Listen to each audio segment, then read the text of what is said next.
Hello, and thank you for tuning into the channel. If this is your first time here, welcome. My name is Angela, and I am a trauma-informed self-development specialist, and I coach you through the process of transformation from the person you came to be as a result of the things that's happened to you to the person you were created to be.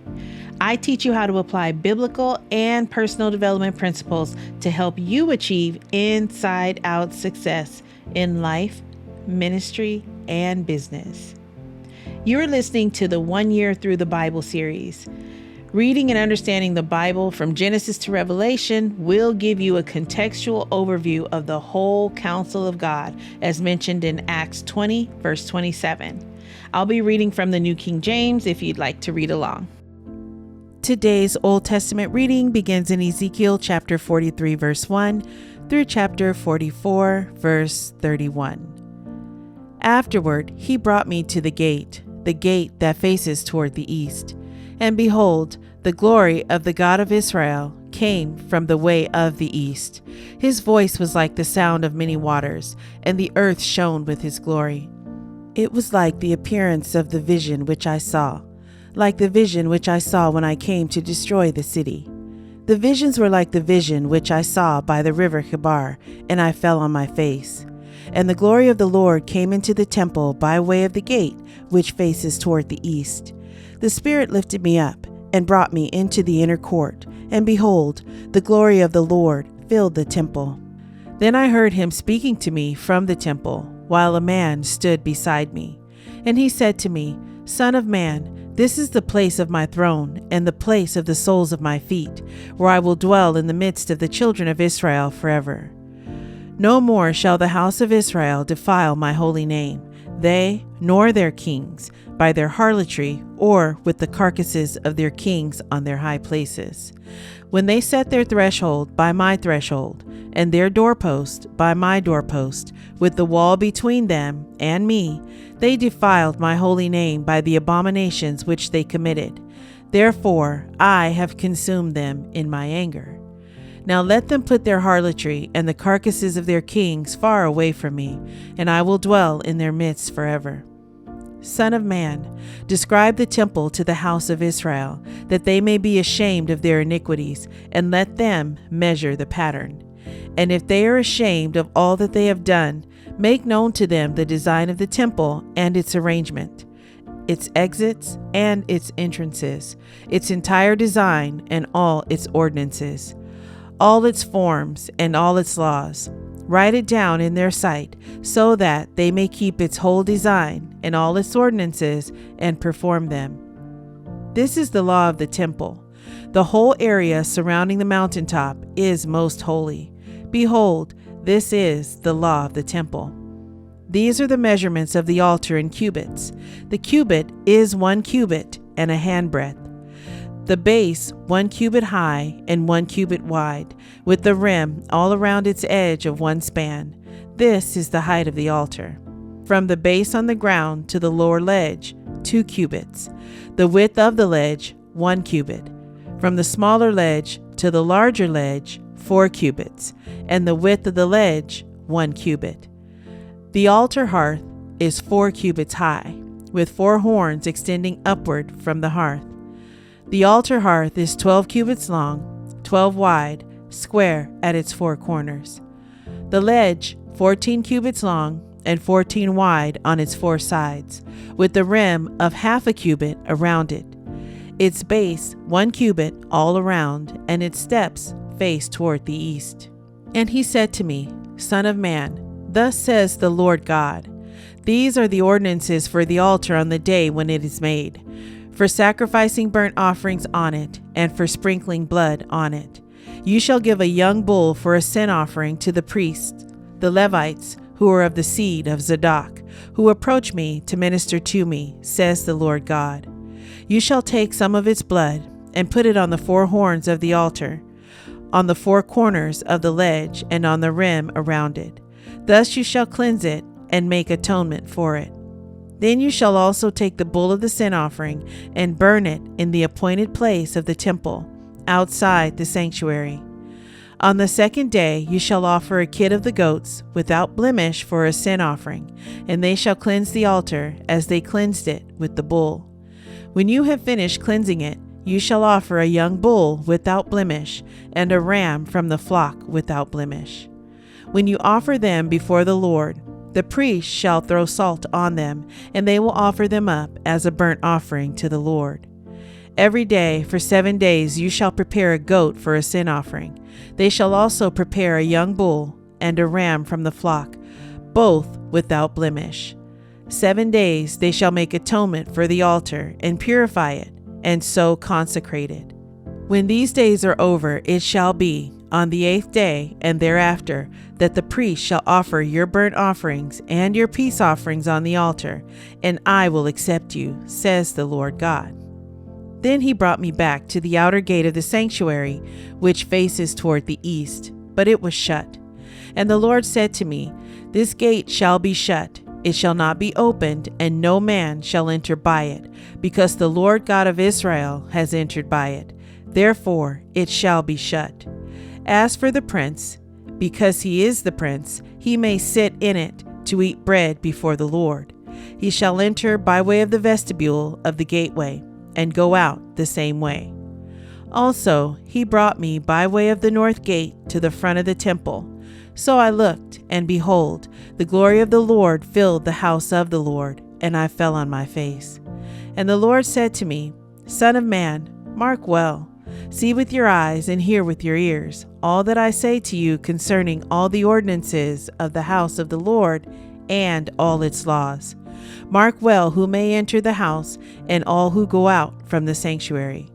Now say to the rebellious, to the house of Israel, Thus says the Lord God, O house of Israel, let us have no more of all your abominations. When you brought in foreigners, uncircumcised in heart and uncircumcised in flesh, to be in my sanctuary to defile it, my house, and when you offered my food, the fat and the blood, then they broke my covenant because of all your abominations. And you have not kept charge of my holy things, but you have set others to keep charge of my sanctuary for you. Thus says the Lord God, No foreigner, uncircumcised in heart or uncircumcised in flesh, shall enter my sanctuary, including any foreigner who is among the children of Israel. And the Levites who went far from me, when Israel went astray, who strayed away from me after their idols, they shall bear their iniquity. Yet they shall be ministers in my sanctuary, as gatekeepers of the house and ministers of the house. They shall slay the burnt offering and the sacrifice for the people, and they shall stand before them to minister to them. Because they ministered to them before their idols and caused the house of Israel to fall into iniquity, therefore I have raised my hand in an oath against them, says the Lord God, that they shall bear their iniquity. And they shall not come near to me to minister to me as priest, nor come near any of my holy things, nor into the most holy place, but they shall bear their shame and their abominations which they have committed. Nevertheless, I will make them keep charge of the temple for all its work and for all that has to be done in it. But the priests, the Levites, the sons of Zadok, who kept charge of my sanctuary when the children of Israel went astray from me, they shall come near me to minister to me, and they shall stand before me to offer to me the fat and the blood, says the Lord God. They shall enter my sanctuary, and they shall come near my table to minister to me, and they shall keep my charge. And it shall be, whenever they enter the gates of the inner court, that they shall put on linen garments. No wool shall come upon them while they minister within the gates of the inner court or within the house. They shall have linen turbans on their heads and linen trousers on their bodies. They shall not clothe themselves with anything that causes sweat. When they go out to the outer court, to the people, they shall take off their garments in which they have ministered, leave them in the holy chambers, and put on other garments. And in their holy garments they shall not sanctify the people. They shall neither shave their heads nor let their hair grow long, but they shall keep their hair well trimmed. No priest shall drink wine when he enters the inner court. They shall not take his wife, a widow, or a divorced woman, but take virgins of the descendants of the house of Israel, or widows of priests, and they shall teach my people the difference between the holy and the unholy, and cause them to discern between the unclean and the clean. In controversy they shall stand as judges, and judge it according to my judgments. They shall keep my laws and my statutes in all my appointed meetings, and they shall hallow my Sabbaths. They shall not defile themselves by coming near a dead person, only for father or mother, for son or daughter, for brother or unmarried sister may they defile themselves. After he is cleansed, they shall count 7 days for him, and on the day that he goes to the sanctuary to minister in the sanctuary, he must offer his sin offering in the inner court, says the Lord God. It shall be, in regard to their inheritance, that I am their inheritance. You shall give them no possession in Israel, for I am their possession. They shall eat the grain offering, the sin offering, and the trespass offering. Every dedicated thing in Israel shall be theirs. The best of all first fruits of any kind, and every sacrifice of any kind from all your sacrifices shall be the priest's. Also, you shall give to the priest the first of your ground meal, to cause a blessing to rest on your house. The priest shall not eat anything, bird or beast, that died naturally or was torn by wild beasts. Psalm 134, verses 1 through 3. Behold, bless the Lord, all you servants of the Lord, who by night stand in the house of the Lord. Lift up your hands in the sanctuary and bless the Lord who made heaven and earth. Bless you from Zion. Proverbs chapter 29, verse 7. The righteous considers the cause of the poor, but the wicked does not understand such knowledge. The New Testament reading is in 1 Peter chapter 2, verses 1 through 25. Therefore, laying aside all malice, all deceit, hypocrisy, envy, and all evil speaking, as newborn babes desire the pure milk of the word, that you may grow thereby, if indeed you have tasted that the Lord is gracious. Coming to him as to a living stone, rejected indeed by men, but chosen by God and precious.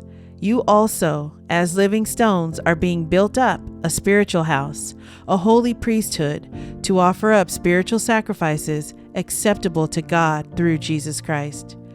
Therefore, it is also contained in the scripture, Behold, I lay in Zion a chief cornerstone, elect, precious, and he who believes on him will by no means be put to shame.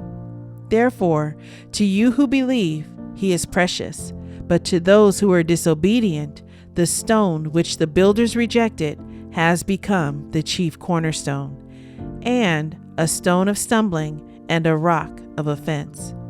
They stumble, being disobedient to the word to which they also were appointed.